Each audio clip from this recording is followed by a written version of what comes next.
کوئی بھی خوف ہو، پولیس والوں کا ڈر ہو، حکومت کا ڈر ہو، کسی بھی قسم کی کوئی گھبراہٹ ہو، کوئی پریشانی ہو، تو یہ دعا جو میں بتا رہا ہوں وہ پڑھیے۔ یہ کوئی باپو کا نسخہ نہیں ہے، بلکہ حضرت محمد صلی اللہ علیہ وسلم کی بتائی ہوئی دعا ہے۔ اب سنیے حدیث۔ حضرت ابو سعید خدری رضی اللہ تعالیٰ عنہ فرماتے ہیں کہ غزوہ خندق کے دن ہم لوگوں نے عرض کیا، یا رسول اللہ صلی اللہ علیہ وسلم، کیا اس موقع پر پڑھنے کے لیے کوئی دعا ہے جسے ہم پڑھیں؟ کیونکہ کلیجے منہ کو آ چکے ہیں، یعنی سخت گھبراہٹ کا حال ہے، ڈر ہے، پتہ نہیں کیا ہوگا، دشمن کیا کرے گا۔ تو حضرت محمد صلی اللہ علیہ وسلم نے ارشاد فرمایا، ہاں میں ایک دعا بتاتا ہوں، اسے پڑھو۔ چنانچہ حضور صلی اللہ علیہ وسلم نے دعا سکھائی، پڑھیے آپ میرے ساتھ۔ اللہم استر عوراتنا وآمن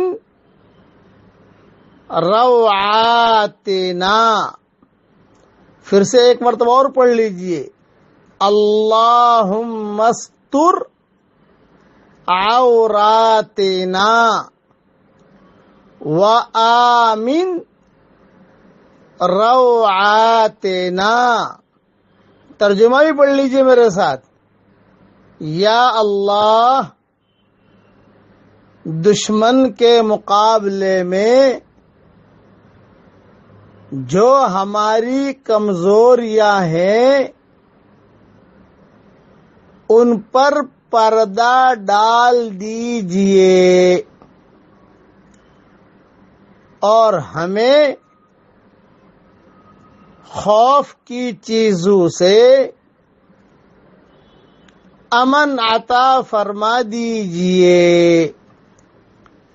حضرت ابو سعید خدری رضی اللہ تعالیٰ عنہ فرماتے ہیں کہ ہم نے یہ دعا پڑھنی شروع کر دی، جس کی برکت سے اللہ تعالی نے سخت ہوا بھیج کر دشمنوں کے چہروں کو پھیر دیا، اور یوں اللہ تعالی نے ان کو ہوا کے ذریعے شکست دے دی۔ یہ حدیث مسند احمد میں ہے۔ الحمدللہ، یہ حدیث مسند احمد میں ہے۔ بس یہ میں نے آپ کو بتا دیا۔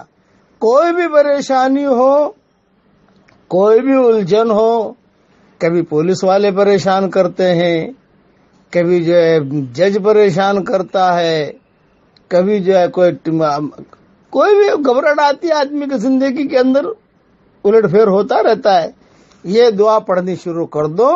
یہ حضرت محمد صلی اللہ علیہ وسلم کا بتایا ہوا نسخہ ہے۔ پریشانی کے وقت میں یہ دعا پڑھنے سے پریشانیاں دور ہوتی ہیں، اور اللہ تعالی ہمارے عیبوں کے اوپر پردہ بھی ڈال دیتا ہے۔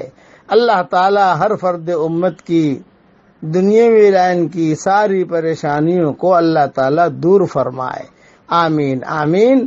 والسلام علیکم ورحمۃ اللہ وبرکاتہ، وآخر دعوانا ان الحمد للہ رب العالمین۔ الخلق كله ولك الفضل كله، وإليك يرجع الأمر كله، وإليك يسعد الكلم الطيب كله۔